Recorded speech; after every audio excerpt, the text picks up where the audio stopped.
بسم اللہ الرحمن الرحیم۔ شروع اللہ کا نام لے کر جو بڑا مہربان اور نہایت رحم کرنے والا ہے۔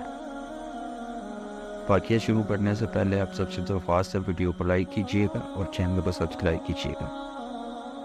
یکم ذی الحج 9 ہجری میں حضور نبی کریم صلی اللہ علیہ وآلہ وسلم 1500 صحابہ کرام رضی اللہ تعالیٰ عنہ کے ہمراہ مدینہ منورہ سے عمرہ کی نیت سے مکہ مکرمہ روانہ ہوئے۔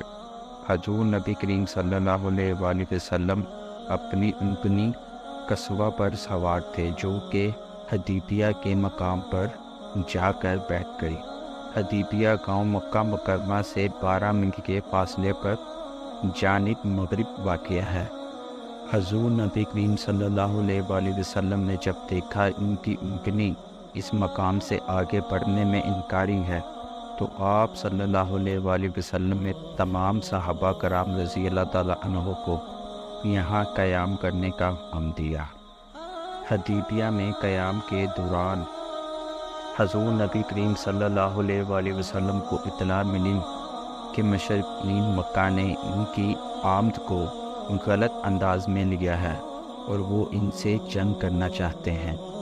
حضور نبی کریم صلی اللہ علیہ وآلہ وسلم نے حضرت سیدنا عثمان غنی رضی اللہ تعالیٰ عنہ کو سفیر بنا کر بھیجا تاکہ وہ معززین مکہ کو جا کر بتائیں کہ ہم صرف عمرہ کی نیت سے آئے ہیں۔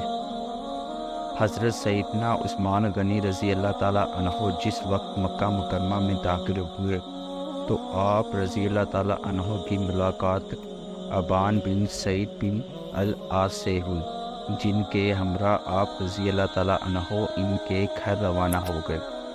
حضرت سیدنا عثمان غنی رضی اللہ تعالیٰ عنہ نے ابان بن سعید بن العاص کے ہمراہ حضور نبی کریم صلی اللہ علیہ وآلہ وسلم کا پیغام ابو سفیان اور دیگر معززین مکہ کو پہنچایا۔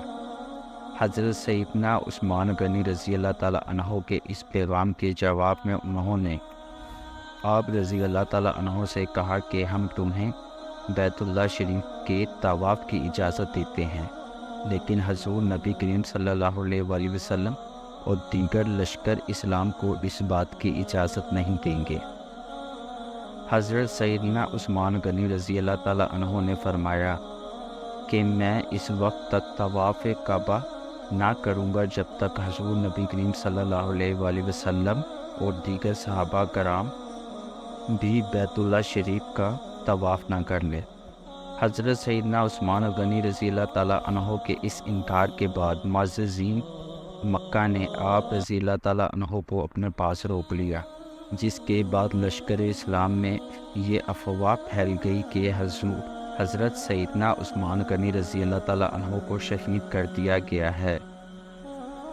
حضور نبی کریم صلی اللہ علیہ وآلہ وسلم کو جب حضرت سیدنا عثمان غنی رضی اللہ تعالیٰ عنہ کی شہادت کے بارے میں پتہ چلا تو آپ رضی اللہ تعالیٰ عنہ نے تمام صحابہ کرام رضی اللہ تعالیٰ عنہ کو اکٹھا کیا اور ایک درخت کے نیچے بیٹھ گئے۔ حضور نبی کریم صلی اللہ علیہ وآلہ وسلم نے تمام صحابہ کرام رضی اللہ تعالیٰ عنہ سے اس بات پر بیعت کی کہ جب تک ہم حضرت سیدنا عثمان غنی رضی اللہ تعالیٰ عنہ کی شہادت کا بدلہ نہیں لیتے تب تک ہم میدان جنگ سے راہ فرار اختیار نہ کریں گے، خواہ ہماری جانیں ہی کیوں نہ چلی جائے۔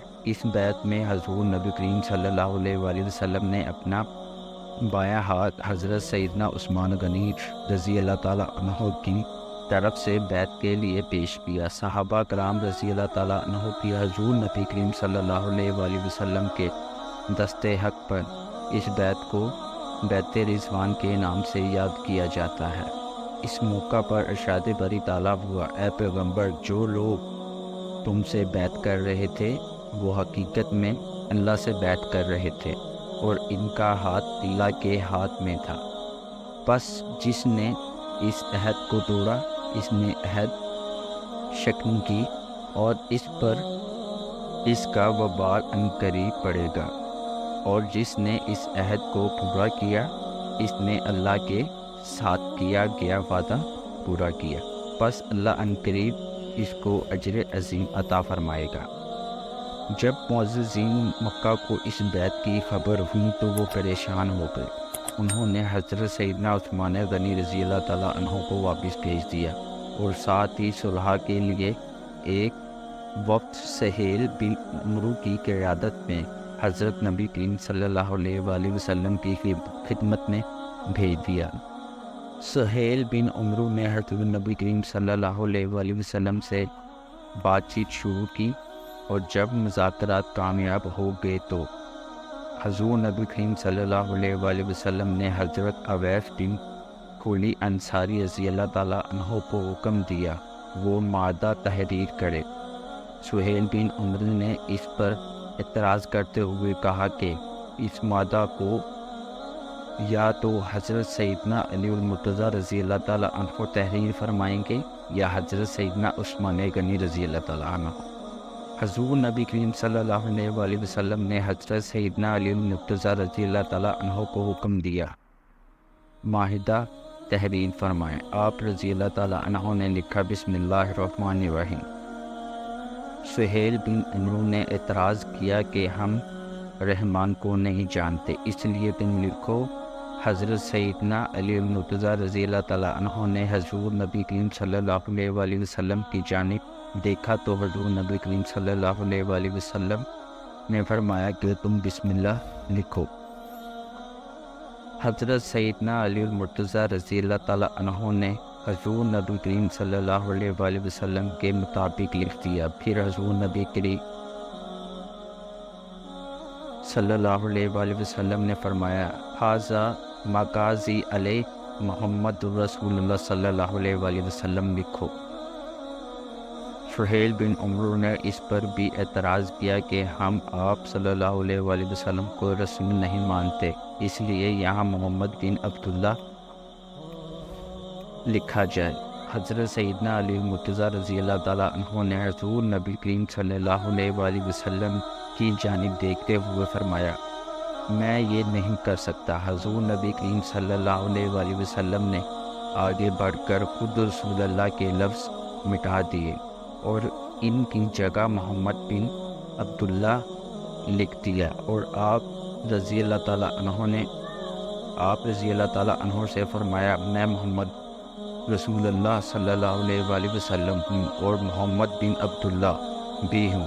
جب معاہدہ تحریر ہو گیا تو آپ صلی اللہ علیہ وآلہ وسلم نے بھی دیگر اکابر صحابہ کرام رضی اللہ تعالیٰ عنہ کی طرح اس پر دستخط کیے۔ سبحان اللہ۔ واقعی اچھا لگا تو ویڈیو کو لائک کیجیے گا اور چینل کو سبسکرائب کیجیے گا۔ اللہ حافظ۔